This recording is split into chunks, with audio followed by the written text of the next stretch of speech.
ఆత్మ వర్ధిల్లుట.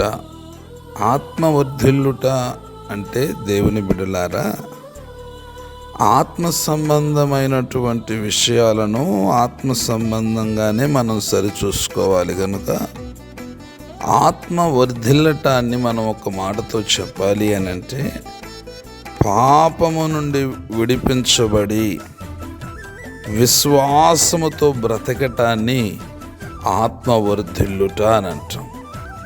మన జీవితంలో దేవునికి వ్యతిరేకమైనటువంటి పాపం ఏదీ లేకుండా పరిశుద్ధంగా పవిత్రంగా బ్రతుకుతూ మన జీవితాన్ని ఎప్పుడైతే విశ్వాసముతో నడిపింపజేసుకుంటామో దానిని ఏమంటారనంటే ఆత్మ వర్ధిల్లటం అని అంటాం.